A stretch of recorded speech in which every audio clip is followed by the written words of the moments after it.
ఈ రాష్ట్రంలో ఉండేటువంటి పేద మధ్యతరగతి ప్రజానీకం యావత్తు కూడా ప్రజా వ్యతిరేక కార్యక్రమాలు నిర్వహిస్తున్నటువంటి చంద్రబాబు నాయుడికి వ్యతిరేకంగా, ముఖ్యంగా పేద ప్రజలకు వ్యతిరేకంగా విద్యకి వైద్యానికి సంబంధించి వాటన్నిటిని నిర్వీర్యం చేసేటువంటి క్రమంలో చంద్రబాబు నాయుడు తీసుకునేటువంటి నిర్ణయాలు కరెక్ట్ కాదు అనేటువంటి ఉద్దేశంతోనే జగన్మోహన్ రెడ్డి గారు ఈ మెడికల్ కాలేజీల వ్యవహారంలో ఈ నిర్ణయం తీసుకోవడం జరిగింది.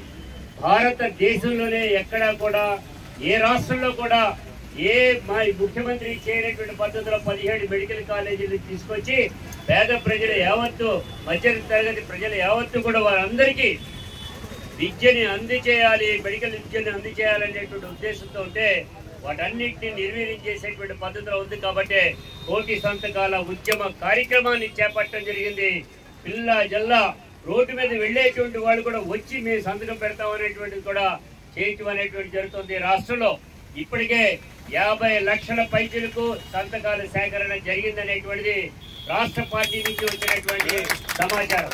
అదే పద్ధతిలో ఈ విశాఖపట్నంలో మనం చేసేటువంటిది విశాఖపట్నమే కాదు, వైఎస్ఆర్ ట్రేడ్ యూనియన్ నుంచి కూడా ఈ రాష్ట్ర నలుమూలలో ఉండేటువంటి కార్మిక వర్గం యావత్తు కూడా జగన్మోహన్ రెడ్డి గారికి దండగా నిలవాలనేటువంటి ఉద్దేశంతోనే రాష్ట్రంలో ఉన్నటువంటి ట్రేడ్ యూనియన్ అన్ని జిల్లాల్లో కూడా ఈ రోజున పెద్ద ఎత్తున ఈ కోటి సంతకాల ఉద్యమం కార్యక్రమంలో ట్రేడ్ యూనియన్ ఆధ్వర్యాన చేయడం అనేటువంటి జరుగుతూ ఉంది. దీనికి సహకరించినటువంటి కేకే రాజు గారు, ప్రసాద్ గారికి, వారందరికీ ధన్యవాదాలు తెలియజేస్తాను. ముఖ్యంగా నేను చెప్తా ఉన్నా, ఇవాళ ఈ కోటి సంతకాల కార్యక్రమానికి కారణం ఏంటంటే ప్రజా వ్యతిరేకత ఏ రకంగా ఉందో అనేటువంటి చూపించేటువంటి. నేను అడుగుతున్నా చంద్రబాబు నాయుడు గారిని, నువ్వు గొప్పలు చెప్పుకున్నావు, కారిడార్లు అన్నావు, ఇండస్ట్రీస్ అన్నావు, ఉద్యోగ వ్యవస్థని కల్పిస్తానన్నావు. ఈ విశాఖపట్నంలో 1,80,000 ఉద్యోగాలు వస్తాయంటే బీజేపీ ఎమ్మెల్యే ఒక ఆయన అంటాడు ఇది సాధ్యం కాదులే అనేటువంటి మాట మాట్లాడారు. వాళ్ళకే పడేటువంటి పద్ధతి కూడా లేదు. నేను అడుగుతున్నా, ఇవాళ ఉండేటువంటి పరిస్థితిలో ఏదైతే జిందాల్ స్టీల్ కంపెనీ అనేటువంటిది ఉందో ఆ జిందాల్ స్టీల్ కంపెనీకి లక్షల కోట్ల రూపాయలు పెట్టుబడితో వచ్చేటువంటి దాన్ని ఎందుకు మహారాష్ట్రకి వెళ్ళిపోయింది? ఆంధ్రప్రదేశ్ లో పెడతారంటే ఒప్పుకుని అగ్రిమెంట్లు చేసినటువంటి జగన్మోహన్ రెడ్డి గారికి వేధింపులకు తాళలేక, తట్టుకోలేక, వాళ్ళ అవినీతిని తట్టుకోలేక మహారాష్ట్రకి వెళ్ళిపోయింది. నిజమా కాదా అనేటువంటి అడుగుతున్నాం. అదేవిధంగా వికాట్ అనేటువంటి సిమెంట్ కంపెనీలో డైరెక్టర్ గోవిందరాజు అనేటువంటి ఆయన నిన్నాడు, ఆయన వేధింపులు చేయలేదా అని అడుగుతున్నాం.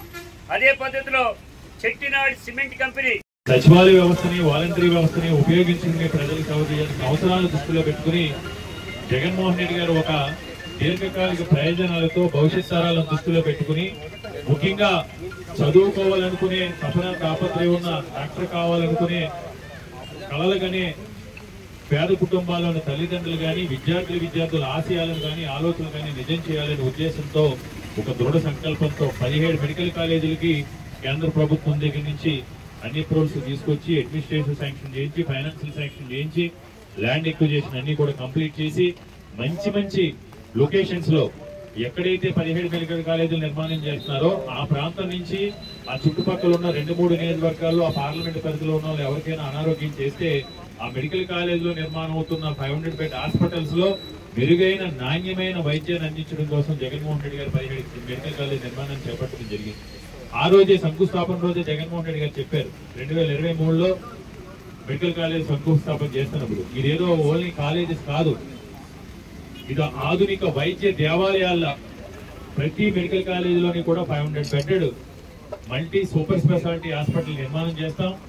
అందులో వైద్య విద్యతో పాటు ఈ హాస్పిటల్స్ కి ఏదైతే మండల ప్రాంతాల్లో, వార్డు ప్రాంతాల్లో, నియోజకవర్గ ప్రాంతాల్లో కమ్యూనిటీ హెల్త్ సెంటర్స్ ఉన్నాయో, ప్రైమరీ హెల్త్ సెంటర్స్ ఉన్నాయో వీటన్నిటినీ కూడా ఈ హాస్పిటల్స్ కి, ఈ సెంట్రలైజ్డ్ హాస్పిటల్ కి అనుసంధానం చేసి దీని ద్వారా ఒక నెట్వర్కింగ్ సిస్టమ్ ద్వారా ఎవరికి ఎలాంటి రుగ్మత వచ్చినా సరే ఉచిత వైద్యంతో పాటు ఉచిత వైద్యం అందించే విధంగా తీసుకోవడం జరిగింది. కేవలం చంద్రబాబు నాయుడు ముఖ్యమంత్రి అయిన తర్వాత ఇంత అద్భుతమైన కార్యక్రమాన్ని, ఒక బృహత్తమైన కార్యక్రమాన్ని, ప్రజలందరికీ కూడా ఉపయోగపడే కార్యక్రమాన్ని నిర్ణయం చేసి కేవలం రాజకీయ ప్రయోజనాల కోసం తన వెనుకున్న దబేదారులకి కట్టబెట్టి వారిని ఆర్థికంగా బలోపేతం చేయడం కోసం ముఖ్యమంత్రి చంద్రబాబు నాయుడు తీసుకున్న నిర్ణయం ఇది దుర్మార్గమైన నిర్ణయం. దీని అందరిలోనూ కూడా ప్రజలందరూ కూడా చైతన్యపరచాల్సిన అవసరం ఉంది. దీని కనుక ఈ కాలేజీలు ప్రైవేట్ పరం అయితే మనం చాలా నష్టపోతాం.